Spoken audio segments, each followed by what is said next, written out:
Namaskar. When I spoke first about how big the Mahabharat war was in my previous video, it was in terms of the number of people who fought and died.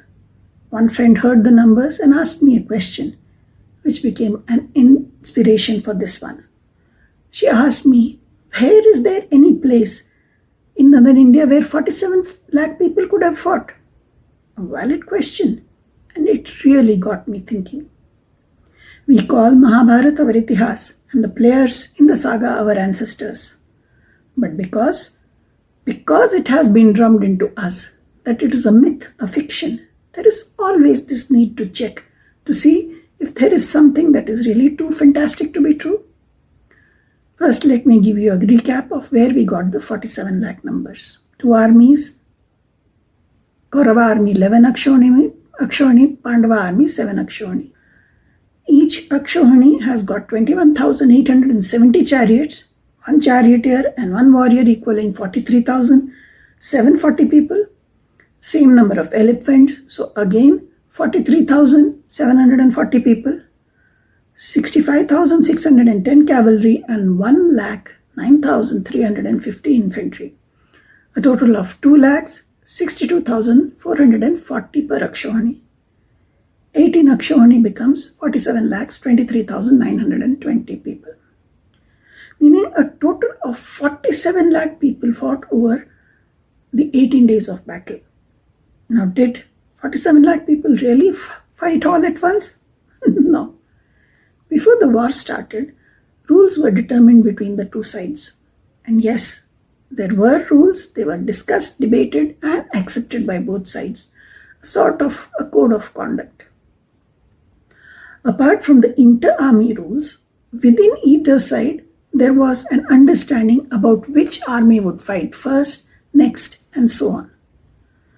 Even an order for the successive leaders was decided beforehand, as in who would lead the army into battle first, and if that leader, the Senapati, died, who would follow him, etc.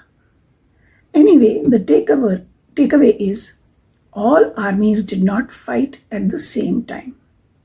As casualties occurred, fresh warriors entered the field and fought. There wouldn't have been any moment over the 18 days when all 18 Akshohani would have been in the battlefield together. Now, even though 47 lakh wouldn't have been in the battlefield at the same time, the fact is that 47 lakh people fought and died in 18 days. Now that translates to 2 to 3 lakh people on the battlefield on an average on any given day. Which brings us back to another facet of my friend's question. What was the area of the battlefield? When I first searched for this, the value that I got was 48 kos. Now what is a kos? My understanding initially was that it's a measure of length. One kos is 3,000 meters or 3 kilometers. 48 kos would be 144 kilometers. Now, I was in a dilemma. I was looking for an area measurement, but kos, as far as I could remember, was the measure of length. Could my understanding be wrong? How should I interpret it? Could it be like a square with 48 kos as length of its sides? In meters, that would be 144 kilometers each. But that area would be 20,736 square kilometers. And that seems rather too much, doesn't it? So maybe we need another interpretation. There is actually a way to interpret it in another way. Could it be that it was the perimeter which was 48 kos or 144 kilometers? Perimeter, as you know, is the length of all the sides of any shape. For example, a square piece of land measuring 36 kilometers on each side would have a perimeter of 144 kilometers. What would be the area of such a piece of land? It would be 36 multiplied by 36, which would be 1,296 square kilometers. If the sides were 30, 42, 30, 42, the perimeter would remain 144 kilometers, but the area would be 1,260 square kilometers. If the rectangle measured 2052, 2052, the perimeter would again be 144 kilometers, but the area would be 1,040 square kilometers. In all three examples, the area is above 1,000 square kilometers. So how big is actually 1,000 square kilometers? Delhi, Mumbai, Chennai, Bengaluru, Hyderabad, Ahmedabad, they all have more than 1,000 square kilometers area. The population of Mumbai is 2.63 crores, Delhi 2.25 crores, Bengaluru 1.4, Chennai 1.2, Hyderabad 1.1, Ahmedabad 0.89 crores. So 47 lakh people could definitely fight in that area. So whichever way we interpreted it, 48 crores seemed to be an area where Mahabharat war could have been fought. But this isn't really very decisive information, is it? It's just an exercise of interpreting what 48 crores could have meant. We need something more than that, something more concrete that would tell us whether our interpretation is correct or not. Now, where could we find more information about Kurukshetra? Kurukshetra is in modern day Haryana, and I think it has an area of 1,500 square kilometers. I came across kurukshetra.gov.in, where there is a description of Kurukshetra. It says, and I read, Kurukshetra is named after King Kuru, who sacrificed his life to establish Dharma and bring prosperity to this 48 course land.